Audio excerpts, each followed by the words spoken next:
大家好，今天是8月16号。昨天给的一批多单的建议，狗狗币是命中了，但是止损1%是略微有打穿过。不过柴犬币149的买点，昨天只差了那么一丁点，没有命中。那今天布兰给的多单建议还是维持昨天的不变。比特币这一次23200到底会不会下穿？今天视频要来讨论一下它目前时间的结构。主力 25K 预主压回的目的到底是为了什么？以及它1个小时跟4个小时里面的量价形态，主力唱的语言我们要怎么来解读？以及以太坊还是维持不变，已经一段时间了，你尽量去观察这个1740到底要怎么来判断，非常的重要。然后其他的币种 CHJ 手上也是有啊。今天的话支撑继续往上修 0.172 这个点位等下来跟大家谈到要怎么来判断。在复盘之前可以订我们的 YouTube， 也可以加入我们 Discord， 上面有程序交易的买卖信号，也可以用我们邀请链接注册，币安 OK 返佣永久 20%。 我们先看一下盘面嘛，昨天狗狗币这个下影线值略微穿了一次 0.076， 现在是又起来啊，起来我的观点还是不变。这一波上涨的目标你去观察一下这个三角形目测的测距，这样子翻上去维持昨天的观点，就是这个矩形的高点，你到时候看有没有压力。如果你是波段或者超短线的交易者，有做对，尽量看一下还有没有这个高点的位置。当然，我个人是看未来啊，来到这个位置我也不一定要买，反正就一直给我报大长线啊。那现在图形你要去留意一下啊。现在看到的一个虚拟量，我感觉也是有量啊。昨天虽然在1个小时的高位，我当时看到比特币在1个小时的高位 25K 预主的时候，也是担心有可能是一个空方的量，后面是在群里面通知一些朋友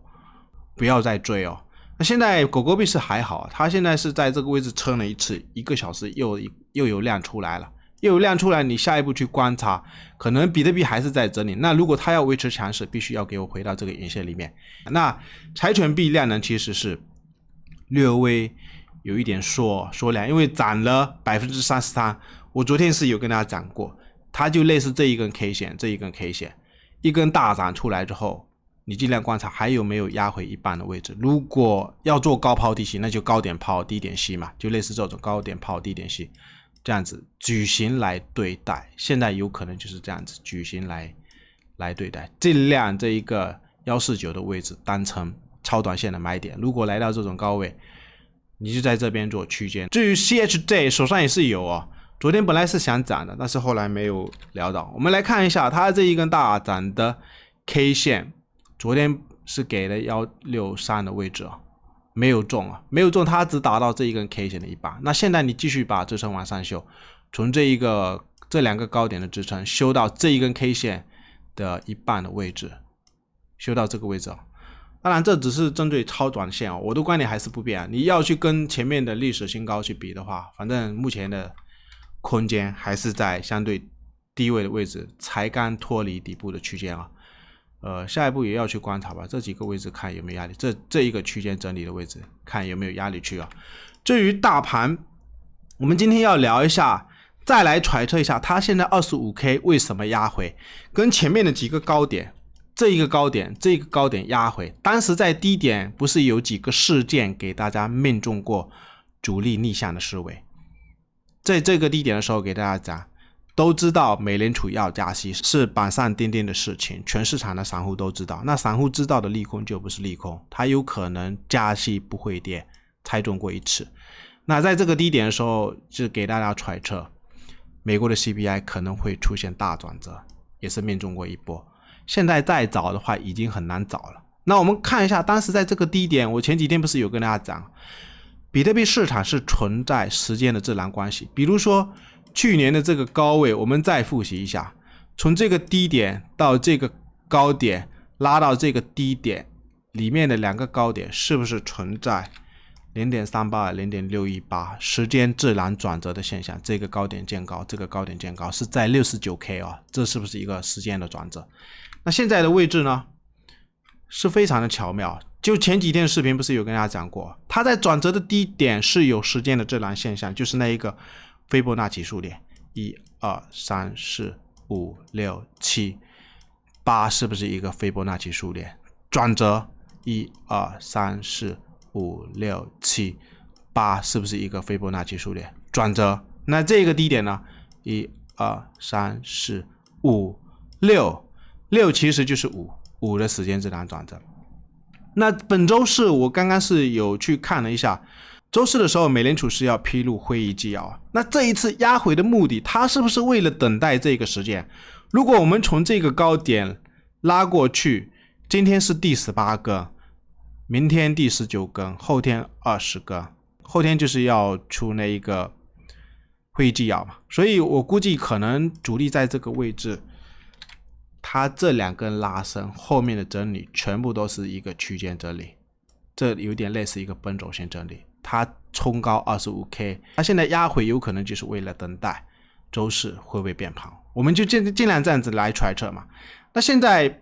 反正观点还是不变，趋势整个价格是在 20MA 我们散户生命线上方，面势还在，你尽量压回去找买点啊。包括这一个 60MA 它现在也是上翘的，主力的生命线也是还在。如果还有资金的话，要做短线就这个位置 23.2K。那至于昨天的2个量，我们也要观察一下，这个大量到底是怎么回事？跟这个大量啊，前面不是有跟大家讲过一个观点，4个小时先观察一下，当时是来到这个位置的时候有爆了一个大量，这是一个空方吞噬啊，昨天也是有给大家重申空方吞噬。其实早在前面的一个位置也是有个，这一个位置就是有一个空方吞噬，所以预示的 25K 上面有可能就是有很重要的一片压力区。那这个量能到底是怎么回事？你记得我前面是在这个量能出来的时候有跟大家讲过，这一根量是空方的量，但是我们要去观察1个小时里面的量是不是空方的量，不是哦，是在这个位置哦，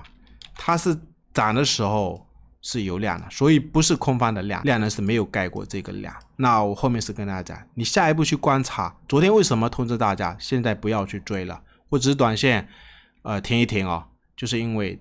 1个小时现在有出空方的量，它是把这几个位置的量全部给盖过去，从这一根开始，包括这根下跌的时候也是有盖过。那刚刚为什么又起来了？就是因为1个小时里面又有一个多方的量在整理的区间把这些整理的量给盖过，只是不好的一点，它没有盖过这一个空方的量，所以有可能短期还是在整理。你尽量去观察一下这个区间整理完会不会类似这种区间，是不是主力为了等周四？是这个位置，说错了，这个位置不是有出消息嘛？就是那一个 CPI， 还有这个位置也是出消息，就是那一个美国在加息，全部都是往上看。有可能目前就是开始在整理，然后周四的时候我们去观察一下，它会不会在挖坑，是不是为了时间到位，整个日线级别这边全部都是横向，如果再挖一个坑，能不能再上去，这样子来猜测啊。然后我们来看一下以太坊要给大家讲的重点，前几天也是有讲过嘛，你不要去追啊，有可能怕的就是会有奔走型整理再压回，它也可能是要画区间，但是我给的多方的买点是在1740啊，1740是这样子嘛，周线跟大家聊过很长一段时间了，我是看历史新高啊，但是它这里面肯定会有波折，现在是好的一点就是早就已经回到这个矩形里面了，就类似这个大矩形啊。为什么1740？就是因为这几个下影线的位置大约是在1720附近，你尽量去观察1740，不要再破了这个矩形。最后还是一样，可以订我们的 YouTube 啊。